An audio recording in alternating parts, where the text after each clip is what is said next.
തമിഴിൽ നിന്ന് ഒരു കോമഡി പടം OTT റിലീസ് ചെയ്തിട്ടുണ്ട്. നമ്മുടെ മിർച്ചി ശിവയുടെ സുമോ. സുമോ പറയുമ്പോ ടാറ്റ സുമോ അല്ല, ഇത് വേണ്ടി ജാപ്പനീസ് സുമോ, സുമോ ഗുസ്തി എന്നൊക്കെ നമ്മൾ പറയില്ലേ, അതന്നെയാണ് സംഭവം. സോ ഈ സിനിമ കണ്ടു കഴിഞ്ഞാൽ ഏത് കഠിന ഹൃദയം വരെ കരഞ്ഞു പോകും. അത്രയൊരു ഇമ്പാക്ട് ഉണ്ടാക്കുന്ന ഒരു സിനിമയാണ്. സങ്കടം വന്നിട്ടല്ല, ഉറക്കം തൂങ്ങിയിട്ട്. ഞാൻ ഈ സിനിമ കണ്ടുകൊണ്ടിരിക്കുമ്പോൾ എന്റെ കണ്ണൊക്കെ നിറഞ്ഞു. കാരണം കൊട്ടുവായിട്ടിട്ടാണ്, വേറൊന്നുമല്ല.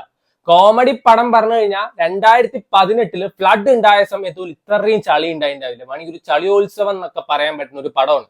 സോ ഈ സിനിമ തുടങ്ങുന്ന സമയത്ത് തന്നെ എഴുതി കാണിക്കുന്ന അഖില ഉലക സൂപ്പർ സ്റ്റാർ മിർച്ചി ശിവ എന്ന് സ്വയം ട്രോൾ ചെയ്തായിരിക്കും, വേറെ ഒന്നും ആയിരിക്കില്ല. അവരെന്നെ പറയുന്നത് കർമ്മം കൺട്രാവി ഇത് എങ്ങനെയാണ് കേട്ടിരിക്കുന്നത്, ഇതന്നെയാണ് കാണുന്നവനും തോന്നുക. അജാതി ഒരു പടമാണ്. ഈ മറ്റേ സതീഷ്, VTV ഗണേഷ്, മിർച്ചി ശിവ, യോഗി ബാബു ഇവരൊക്കെ വന്നു കഴിഞ്ഞാൽ what else do you expect? ഈ ചളി കാര്യങ്ങൾ തന്നെയാണ് ഉണ്ടാവുള്ളൂ. അത് സഹിക്കാൻ പറ്റാത്ത സാധനം, അവരാതെന്ന് പോലും പറയാൻ പറ്റാത്ത സാധനങ്ങളാണ്.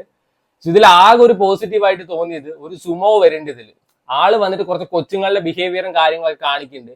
അത് മാത്രമായിരുന്നു ആകെ ഒരു രസം ഉണ്ടായിരുന്നു. 2 മണിക്കൂറിന് താഴെയുള്ള പടമാണ്. ആമസോൺ പ്രൈമിലാണ് സ്ട്രീം ചെയ്യുന്നത്. സോ സിനിമ തുടങ്ങുന്ന സമയത്ത് ഒരു സർഫിംഗ് സെന്റർ കാണിക്കുന്നുണ്ട്. ആ സമയത്ത് ഒരു പാട്ടൊക്കെ രസം ഉണ്ടായിരുന്നു. സർഫിംഗ് കിങ് ആണ് ഇതിൽ നമ്മുടെ മിർച്ചി ശിവ. പക്ഷെ ആള് സർഫിംഗ് ബോർഡിൽ കയറി നിൽക്കണ കണ്ടു കഴിഞ്ഞാൽ ബസ്സിൽ കമ്പി പിടിച്ച് നിൽക്കണ പോലെയുണ്ട്. പ്രിയ ആനന്ദ് ഉണ്ട് ഈ സിനിമയിൽ. അതുകൊണ്ട് മാത്രമാണ് ഞാൻ ഈ പടം കണ്ടത്. എനിക്ക് ഭയങ്കര ഇഷ്ടമാണ്.